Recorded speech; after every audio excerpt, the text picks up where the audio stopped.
obviously, but then there's another question, and I'm not going to answer that, don't worry, is, well, how can we build such institutions, like, blah, blah, blah, how do we get there? I'm just opening new questions. Well, the point of the next 25 minutes, half an hour, and the final discussion of this night is to precisely tackle that question. How can we build institutions that are able to do this? And again, I'm quite relieved that it's not up to me to answer that alone, so I have 5 people that will join me here on these chairs, and I will stand here to keep the 1.5 meters distance. And the first person that I want to introduce, and this person can also then come right up to the stage, and this is Kagel. I already introduced her yesterday, but I'm going to say one more sentence today. In 2019, Kagel co-founded Platform Co-ops Germany with the aim of building a network of platform co-ops in Germany and supporting cooperative startups in the initial stages. And I think your expertise is really helpful here in trying to understand what institutions we need. So thank you, Ela, and welcome.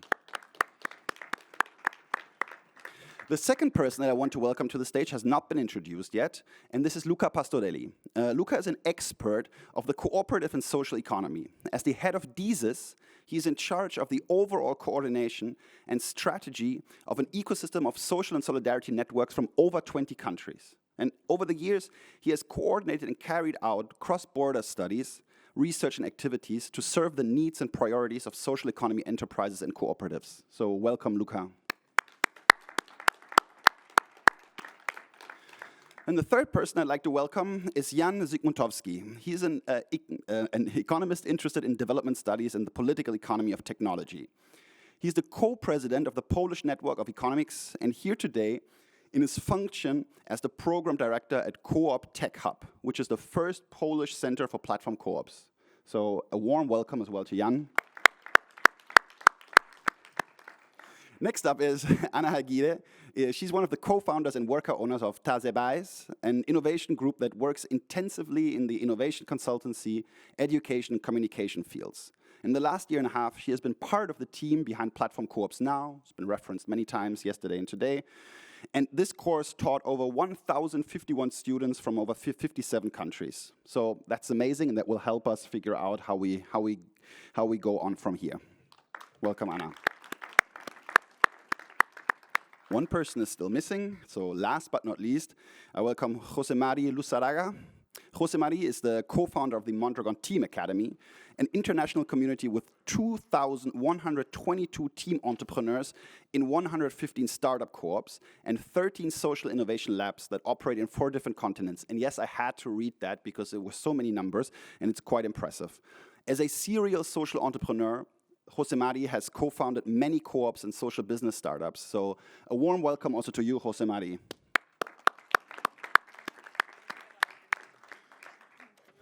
So I've already raised this question, and this is the simple question that I would like all of you to respond to, and that is, how can we build such institutions? Institutions that are able to move us towards a cooperative digital economy. Institutions that are able to bring us to a place where we can maybe even serve our own needs with this ecosystem that we find here. So the first person that I would like to ask to answer this is actually the last person that I introduced, Josemari. The floor is yours. Thank you, everyone. Real pleasure to be here, and I think has been amazing these 2 days, and full of inspiration. So I would love to share maybe briefly what we learned over the last 18 months, working on how to serve this movement hand by hand with Trevor and the PCC and the new school. Firstly, I think that was a matter of really enabling more and more people to really experiment and to play with what is the potential of digital platform cooperatives, not only to understand, but also to start learning by doing, until learning by creating. These numbers that maybe together with Anna, we build this Platform Co-ops Now, allowing 1,160 people from 63 countries, and then I think in Europe we're 264 people to really play with them. I think that's one of the ways to really enable people to really understand and to start practicing on this idea of creating an MVP. Secondly, something that we try to do is creating what was the what we call the first accelerator or incubator. No, I think it's more like an acceleration program at the European level. So in this case, it's building the European ecosystem. What we call the CoopWorks. So happy. I think 2 of the cooperatives who are here, Airbnb and Kova, were part of the program out of 12 cooperatives. And actually, Kova was the one who won the process of the acceleration process. And thirdly, I think maybe with this background of Mondragon, I think Inigo is here from Cicopa. What we try to do is actually, how do we put digital platform COPs at the mainstream agenda, in the cooperative movement? It's not something for the alternative, for a minority, for more digital freaks, but actually it's something that needs to be in the mainstream agenda of the cooperative development. So with this in mind, maybe I would like to share, when you ask to, how do we do it? And maybe with this idea, briefly, I will share some things that this is just impressions or open questions. First one, today we have been talking a lot about scaling. To be honest, from my understanding of entrepreneurship, I do not know if we are in a scaling phase. I think we might be in a validating phase, what means we are not in 1 to 10, we are in 0 to 1. I think this morning, Vera, in a really nice way, she was addressing what is the difference between grow and scale. I will have to say that most of the, and even if it is really successful and really promising, a lot of the digital platform COPs opportunities, we have to be humble enough to say, we need to prove that we might be an alternative. How do we think that this might be able to do? Is actually to be very quiet and to work hand by hand and to be working to make it possible. The way we usually do in Mondragon is actually probably creating a venture builder that we can work, commit with the development, maybe just of 5 or 6 digital platform COPs, but really when anyone is asking, I don't know, the case of Kova, I think is a great success. This morning talking with Matthias, he was sharing, they have 15 workers. And they share that they cannot grow, not because the amount of people who will be in the platform, because they don't have enough demand. I do believe that we really need to become an alternative. Vera was mentioning this morning, in the case of Airbnb, in order to be an alternative and to find network effect, you need to have 300 flats in one city. I do believe that now we might be in 50 flats per city in the case of Airbnb. So that's the point that I would like to bring a little bit of this humble approach. We are still small, we are in a validating phase, we need to celebrate to the full, but we need to work really hand by hand to make that happen. And the way we do, maybe in this case, our proposal is to really, let's make it happen, Which will be the sectors that from Mondragon background we would love to devote? Firstly, will be intensive in labor, and intensive in labor of vulnerable people. So in this case, this morning also we're debating, both in Europe or the US, really intensive in most vulnerable people, probably will be migrants. What should be the business activity linked to them? Probably is how up and go model in case of labor, of cleaning services, of maybe even the case of riders, in the case of drivers, in the case of caregivers. This could be really intensive, and it's very important that we validate, similarly as Drivers COP has validated the model as an alternative to Uber and Lyft in New York. We need more cities to make it happen, okay? In our case, we'll start from Spain, and with this idea of a European level to really scale rapidly. Why it's important Europe? We believe that Europe could be, as Francesca was saying yesterday, a role model. If we are able to prove that these digital platform cooperatives work at the European level, I think later on, naturally, will be very, not easy, because it's never easy, to replicate globally, So I think in the European frame, we have the opportunity. I think later maybe Luca will be sharing all the European settle that we have can enable us to really validate models, firstly, locally in one country, and immediately at the European level. And I think this way, very soon, we can actually say, yes, there exist digital platform COPs, that they are an alternative, and they can not compete, because it's not just about competing, but proposing an optimal model to what we see today of the digital conventional platforms. That's maybe from our side. I would love later on, maybe we can share longer.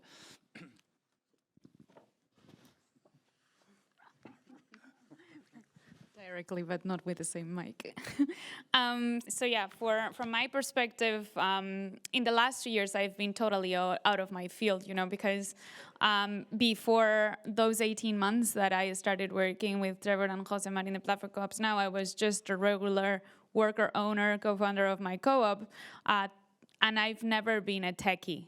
I actually need support even with my computer, so I failed to understand all the digital structures that all of you are talking about with such ease. So suddenly I landed in a digital and super academic global scene that I had nothing to understand about. And I've been there for the last 18 years, challenging myself to understand what you all mean and to actually bring the perspective of people that, like me, may be in your team but don't know what you're saying. And I think this is fantastic for me. It's been a total learning experience, and it is every day, no?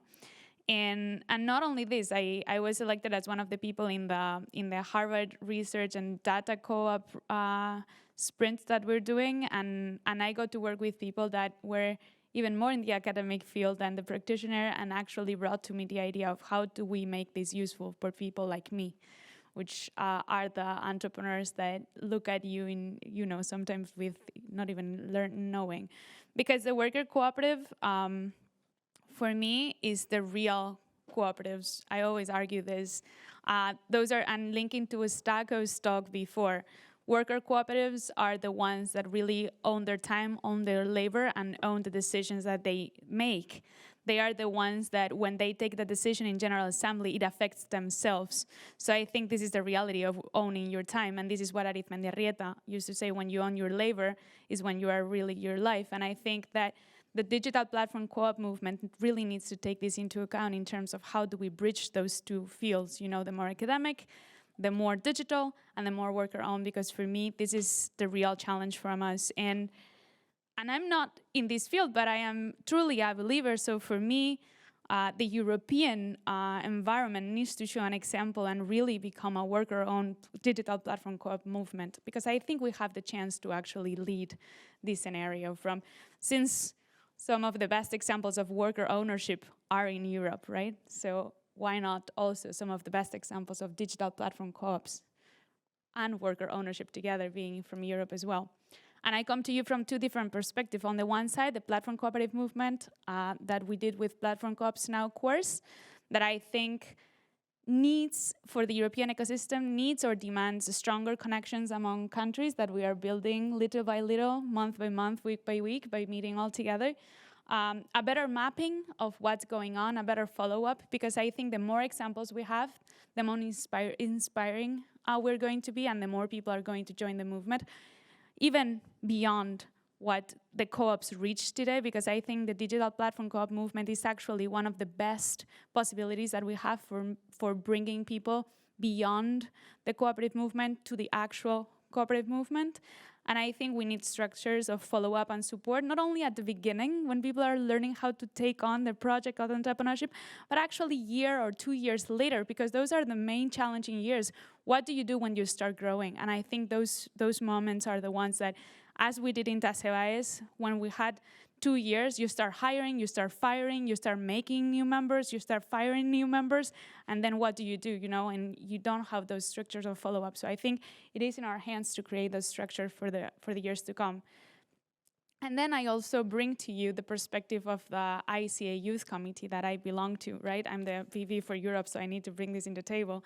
And I think that it is a great moment to create bridges. And I think that we all deserve to create bridges among the Digital Platform Co-op Network and the youth network in the ICA, because the European Youth Network, I hate to say it, but it's not extremely active right now, but I see a lot of young people, and this is not a reality in the regular cooperative movement, so I'm glad that I do. So now it is in our hands to actually come together and aim to create a more active cooperative European cooperative movement, but that implies, and what I hear here is, we want to be part of the movement, but sometimes we want to be free to leave when we want. And you know, the cooperative movement does have that open in and out policy. But on the other hand, if you want to be part of the movement, and if we want to be have structures of financial development and everything, how ready are we to actually come inside this structure? And I think this is a question, or how do we envision being part of that structure, or do we want to, or do we really want to give up on that? Because I think that we have the capacity of changing the system of the reality of the co-op movement today. We have that power. We have that responsibility, not only the power, because I think there is a lot to be improved. So I count on you to at least lead it from Europe. I know a lot of you are not from Europe, but you know, what am I going to say? So thanks.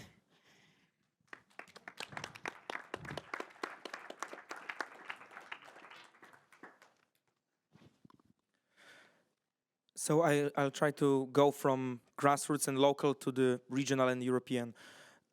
As CoopTechHub in Poland, we engage specifically in two types of activity. So on the one side, we help establish worker co-ops.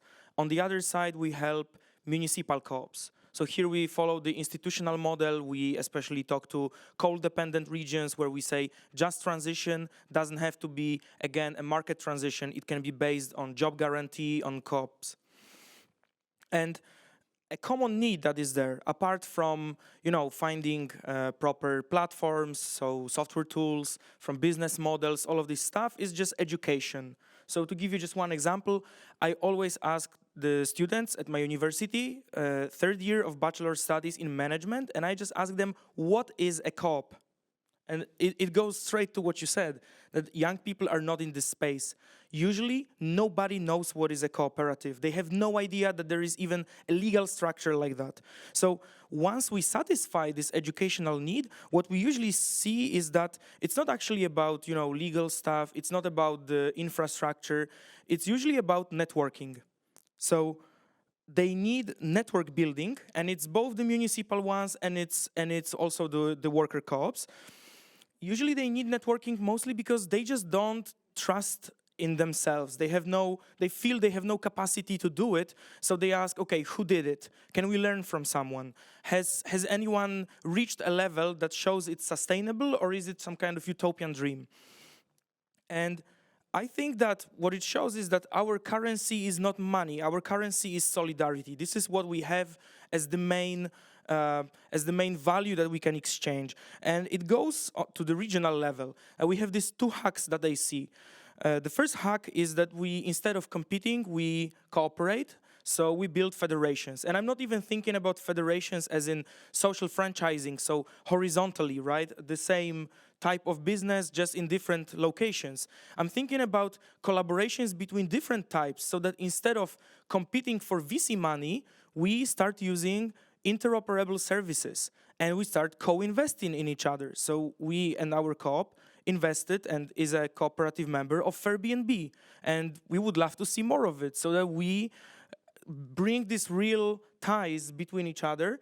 And it's not only about meeting from time to time, but it's also about sitting at each other's general assemblies and co-deciding about our common future.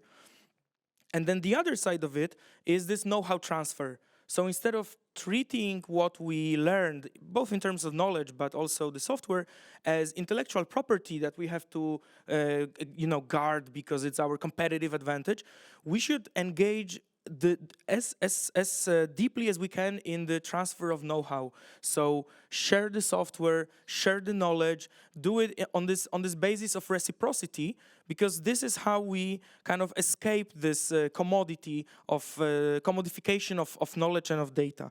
And finally reaching the European level, having all those tools, I think that the European ecosystem is the first big scale that we can reach to prove that there is another way of doing digitalization that is not the American big tech model and the big state model, as yesterday Francesca said. So we see that the European Union is at the moment and at this junction that it has to choose some technological sovereignty, digital sovereignty. It doesn't know what it means to have this European way, or like what is Brussels effect beyond just basic protection of our data rights, right? So the GDPR.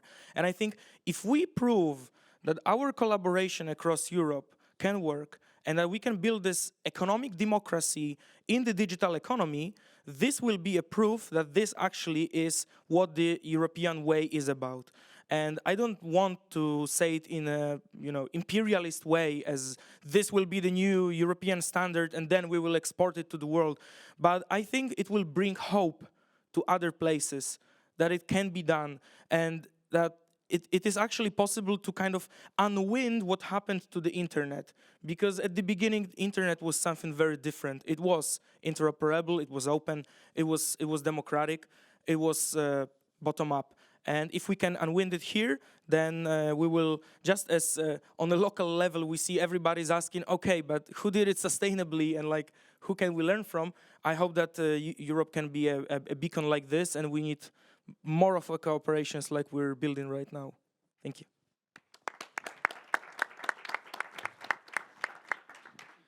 It's up to me now, apparently. Hello. We're almost there. Thank you very much for this invitation. I was really longing to get back in this platform and in this platform cooperative consortium and network meeting building experience. DIESIS is a network. DIESIS is a cooperative. We are based in Brussels, but we federate, we aggregate, we work as an ecosystem for national platforms or networks from 20 countries. And next year we celebrate our 25th anniversary. And it's a long journey. We're a cooperative, and what we do essentially is to support the development of national networks, of national cooperatives or social economy organization, whatever they are named, through research and development and peer learning activities.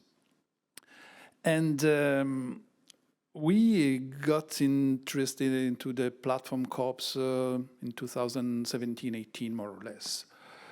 Why? Because I think we think that it's a new emerging ways of doing cooperatives and social and solidarity economy organization that is able to bring fresh energy, new blood, a new perspective to a world that is pretty established and pretty mature ecosystem. And it's really responding to some important challenges. I will not repeat what we have been across today, data, democratic governance, ownership, etc., etc. Then, to me, what is really, really interesting is also this is a born global kind of organizational business model. So also able to go beyond the physical, geographical borders. And this is very timely because nowadays, and these are the good news from Europe, and not only, the social economy is, or social and solidarity economy, as we call it world level, and there is a clear definition by the ILO. So in my opinion, in my view, platform co-ops are cooperatives, and they are inside the cooperative movement, and they bring new life into that, and they are a fantastic way to cooperate with different level of stakeholders, different kind, being citizens, users, and workers, and so on. Then this global social and solidarity economy movement is today more visible than ever. At least in my 30 years of work in the sector, I've never seen social economy being so high in the agendas in Europe and in the world. Let's not forget that next year the ILO is preparing for next year a resolution on our sector again. It's very important. Then in Europe, so not to be Eurocentric, but this is very important because it's an important push and example for all also for other continents. There will be a strong support in terms of policy. There, in less than 1 month, the European Commission will publish the so long-awaited action plan supporting social economy, and cooperatives are inside. There will be, for sure, a strong attention to platforms. As Diana from CICOPA was remembering yesterday, there is a directive in the pipeline also on the platform work. So the moment is very important. It will be high time in the next year for all of us. So cooperation between among cooperatives, cooperation among different families of the social economy is necessary. And my suggestion, my idea is that platform co-ops can benefit a lot of the existing financial instruments, models to grow or scale or whatever we want to call it, We need to get bigger. This is the only thing that matters.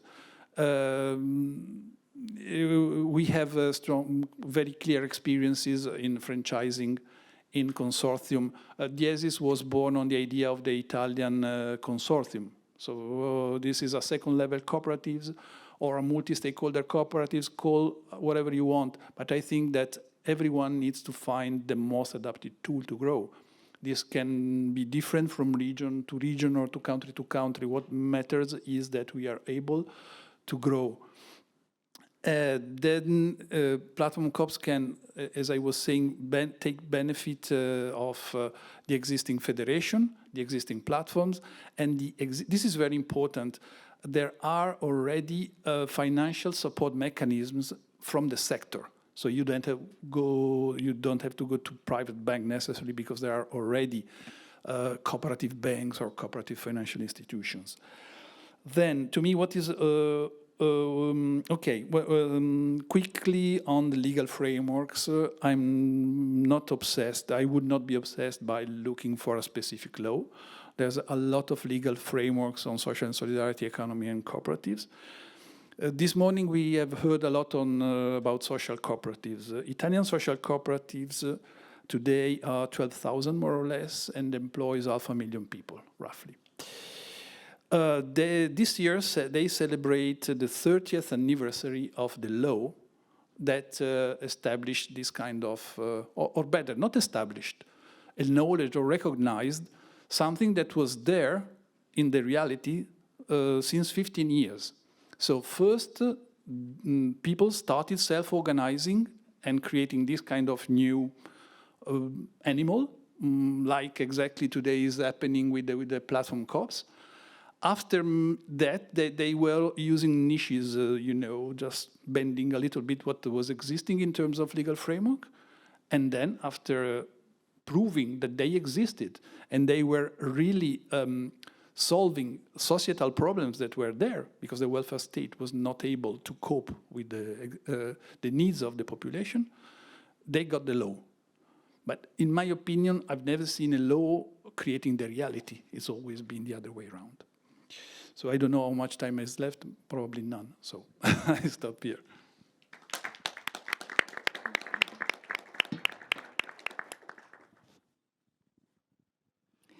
That's it. Oh, yeah, it works. So to close this off, I would like to talk a little bit about the more grassroots perspective from Platform Cooperatives Germany. I'm co-founder together with Claudia Henke and Andreas Arnold, that are both here in the room. And I would say Platform Cooperatives Germany, which is also organized as a cooperative, is a direct result of an emerging Berlin ecosystem. So as much as we have probably nurtured the ecosystem in Berlin, it has also nurtured us into becoming a small but a solid organization, I would say. And I think what's really interesting, and thanks Jonas for pointing out the example with Cora. I think you gave a great example of that spirit of collaboration, ecosystem building here in the city, and I just want to expand a little bit on that, because I also remember this moment when those workers started or took the decision to organize themselves. So what happened here in the city was clearly, it was this momentum of several organizations, also people like you, Dominic from HU, us, a supermarket, who immediately got together and we found, okay, we have to do something about that, right? We need to help, we need to activate our contacts also to people in the municipality. And let's organize a conversation where we bring all those people around the table. Because clearly, whether or not we will have a cooperative delivery service in a city like Berlin, if we really want to make it happen, it has to be a multi-stakeholder decision, because it cannot just be handled by a bunch of founders themselves. No matter if there is venture money or not, even if there would be millions, they still couldn't compete with the likes of BlackRock, etc., right? So we are starting from a totally different perspective. And I would say what I found so interesting, there was this mix of solidarity, because we thought, okay, we are part of that, so let's talk. But there was also a certain excitement just to see, you know, that these people did not decide to hire just in the next delivery service, but they were brave enough to say, okay, let's do our own thing. I think we had deep respect for that. And then also, maybe it's a little bit, I don't even know if it's unrealistic, but every now and then we tend to think, okay, we can make it happen. And maybe sometimes it's far beyond our reach. But nonetheless, what happened here, and this was for me, it was a really interesting moment. People from the municipality and researchers and, you know, people from restaurants and several writers from many different organizations, they got together and we had a conversation about a thing that touches down on the very infrastructure of our society and not just on a business. And I think this framing is super important. And that also, in a sense, answers the question of why do we need ecosystems and why do we cultivate collaboration within cooperatives? Simply because I think what's at stake here is not just our business success, but it's far more. It's really about the very existence of collaborative values. It's about our infrastructure that we share as human beings. So I think in that respect, it's clear that we do not simply collaborate because we want to secure our own funds, but ultimately, I think this is really about safeguarding not just a tradition, but it's also about making sure that there are real alternatives and that, you know, we can all together thrive in what we're doing, so we have a future. And another thing I want to mention, and I talked about that with Dimitri in the break, and then I think it's also really important because lately we could collaborate with an organization in Brazil, Institute Procomum. I think Georgia is also participating in the conference. And I have to say, through this quite intense collaboration with the people in Sao Paulo and Santos, I also realized no matter what it is that we discuss here in Europe, we're still in a really good place. So for me, it became very clear that, you know, whatever we do here in Europe to organize ourselves is also a really good, it's a great chance for initiatives in the global south to allow them to find a better pathway into what we are doing here. Because we need them, they need us, no matter what we do. It's not just the EU alone, but we can do much more together. And we have to, and we want to, because they also have a lot to teach us. And they have a lot of expertise in fields that we don't have. So I think, yeah, that's yet another thing. And lastly, talking about collaboration, I also have to say that Platform Cooperatives Germany, we work with around 15 partners in building an innovation network.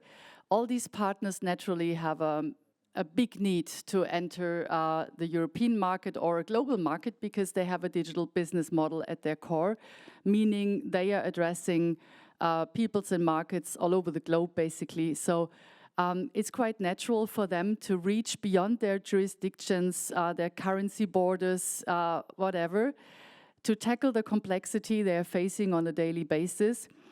And I also have to say, for us, the big motivation to do that is not just based on strategy. A lot of it is based on friendship, because with most of those partners, we also have like very strong personal ties. And that's also what, in a sense, coming back to what you said in the beginning, Jonas, wow, it can be very tiring, right? Keeping networks and collaborations alive. But I think if we are collaborating with friends, if we share similar values, and if it's fun doing this stuff together, we can really make it. So yeah, that's it. Thank you.